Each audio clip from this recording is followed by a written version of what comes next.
ഒട്ടുമിക്ക ആൾക്കാർക്കും ട്രേഡിങ്ങിന്റെ ഒരു പൊട്ടൻഷ്യൽ എന്താണെന്ന് ഇപ്പോഴും മനസ്സിലായിട്ടില്ല.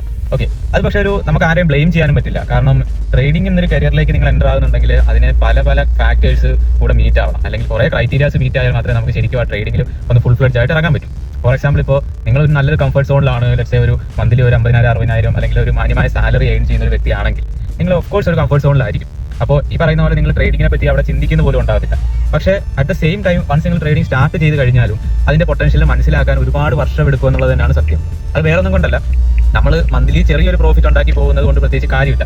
നിങ്ങൾ ഏൺ ചെയ്യുന്ന ഇപ്പോൾ നിങ്ങൾക്ക് കിട്ടുന്ന സാലറിയേക്കാൾ കൂടുതൽ നിങ്ങൾ എന്ന് മുതൽ ഏൺ ചെയ്ത് തുടങ്ങുന്നോ അന്നായിരിക്കും ശരിക്കും നിങ്ങൾക്ക് ഇതിന്റെ ഒരു പൊട്ടൻഷ്യൽ മനസ്സിലാകുന്നത്. അപ്പോൾ പ്രാക്ടിക്കലി ആലോചിച്ച് കഴിഞ്ഞാൽ നമ്മളൊരു 9 to 5 ജോബ് അല്ലെങ്കിൽ എത്ര ആയിക്കോട്ടെ നിങ്ങളുടെ ഷിഫ്റ്റ്, ആ ഒരു ഷിഫ്റ്റ് ചെയ്ത് നിങ്ങൾ മന്ത്ലി ഇത്ര എമൗണ്ട് ഏൺ ചെയ്യുന്നു. അറ്റ് ദ സെയിം ടൈം ഇവിടെ മറ്റൊരാൾ വളരെ കുറഞ്ഞ ടൈമിൽ ആ സെയിം എമൗണ്ട് ഒരു ഡേയിൽ ഉണ്ടാക്കുന്നു. ബാക്കിയുള്ള ടൈം മറ്റുള്ള പരിപാടികൾക്ക് അല്ലെങ്കിൽ മറ്റുള്ള ബിസിനസിന് വേണ്ടി സ്പെൻഡ് ചെയ്യാൻ ഫ്രീ ടൈംസ് കിട്ടുന്നു. അപ്പോൾ ആ ഒരു ലെവലിലേക്ക് ഒരു കരിയർ എന്ന രീതിയിൽ ഫോക്കസ് ചെയ്യുമ്പോൾ മാത്രമേ അതിന്റെ പൊട്ടൻഷ്യൽ മനസ്സിലാകത്തുള്ളൂ ഫസ്റ്റ് ഓഫ് ഓൾ. പക്ഷേ ഞാൻ തുടക്കത്തിൽ പറഞ്ഞ പോലെ ആ ഒരു സ്റ്റേജിലേക്ക് എത്താൻ നല്ല രീതിയിൽ സ്ട്രഗിൾ ചെയ്യുന്ന ഒരു ഫേസ് നമുക്കുണ്ട്. ശരിക്കും പറഞ്ഞു കഴിഞ്ഞാൽ വളരെ കുറച്ച് ടൈം കൊണ്ട് ഒരു ഹൈ ഇൻകം ഉണ്ടാക്കാൻ പറ്റുന്ന ഒരു സ്കില്ല് തന്നെയാണ് ട്രേഡിംഗ്. അല്ലെങ്കിൽ എന്തായി പറയുന്നത്, മറ്റേതൊരു ബിസിനസിനെ വെച്ച് നോക്കുമ്പോഴും നമുക്ക് നല്ല രീതിയിൽ പ്രോപ്പറായിട്ട് റൺ ചെയ്ത് കഴിഞ്ഞാൽ നല്ല രീതിയിൽ ലാഭം ഉണ്ടാക്കാൻ പറ്റുന്ന ഒരു ബിസിനസ് തന്നെയാണ് ട്രേഡിംഗ്. അപ്പോൾ ട്രേഡിംഗ് എന്ന് പറയുമ്പോൾ നമ്മൾ ട്രേഡ് ചെയ്ത് മാത്രം പൈസ ഉണ്ടാക്കുക എന്ന് മാത്രമല്ല, ട്രേഡിംഗിൽ തന്നെ പല മേഖലകളുണ്ട്. ഫോർ എക്സാമ്പിൾ, ഇപ്പോൾ ഞാൻ ചെയ്യുന്നു, നിങ്ങൾ കോൺഫിഡന്റ് ആണ്, നിങ്ങളുടെ സ്ട്രാറ്റജിയിൽ കോൺഫിഡന്റ് ആണ്, നിങ്ങൾക്ക് പ്രോപ്പറായ ട്രാക്ക് റെക്കോർഡ് ഉണ്ട്, പിയാനലുണ്ട്, കാര്യങ്ങളുണ്ടെങ്കിൽ നിങ്ങൾക്ക് എന്ത് ചെയ്യാം, നിങ്ങളുടെ സ്ട്രാറ്റജി സെൽ ഔട്ട് ചെയ്യാം.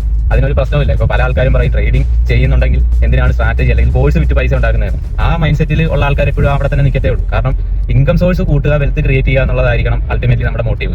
അതിപ്പോൾ ട്രേഡ് ചെയ്യുന്നത് കൊണ്ട് ഒരാൾക്ക് കോഴ്സ് വിൽക്കാൻ പാടില്ലെന്നില്ല, അല്ലെങ്കിൽ മെന്റർഷിപ്പ് കൊടുക്കാൻ പാടില്ലെന്നില്ല. രണ്ടാമത്തെ കേസ് ബ്രോക്കർ അഫിലിയേറ്റ്സ് ചെയ്യാം. അതുപോലെ ട്രേഡിംഗിൽ നിന്ന് തന്നെ അതിനൊരു ബിസിനസ് ആയിട്ട് എക്സ്പാൻഡ് ചെയ്താൽ മാത്രമേ നമുക്ക് ഒരു ഫുൾ ടൈം ട്രേഡർ അല്ലെങ്കിൽ എന്താണ് നമ്മുടെ main source of income trading ആണെന്ന് പറയാൻ പറ്റും. ട്രേഡർ എന്ന് പറയുന്നതിലും ഇഷ്ടം എനിക്ക് എപ്പോഴും താല്പര്യം എപ്പോഴും എനിക്കൊരു ബിസിനസ് മാൻ എന്ന് പറയാനാണ് എനിക്ക് താല്പര്യം. കാരണം ഞാൻ ഇവിടെ ചെയ്യുന്നത് ബിസിനസ് തന്നെയാണ്. ഞാൻ ട്രേഡിംഗ് മാത്രമല്ല ചെയ്യുന്നത്. ട്രേഡിങ്ങിന്റെ എല്ലാ മേഖലകളും എന്നെ കൊണ്ട് പറ്റാവുന്ന എല്ലാ അവൈലബിൾ സോഴ്സസും ഞാനിപ്പോൾ യൂസ് ചെയ്യുന്നുണ്ട്. അപ്പോൾ എങ്ങനെ നോക്കിയാലും നമുക്ക് എല്ലാ രീതിയിലും ഒരു ഹൈ ഇൻകം കൊണ്ടുവരാൻ പറ്റുന്ന ഒരു മേഖല തന്നെയാണ് ട്രേഡിംഗ്.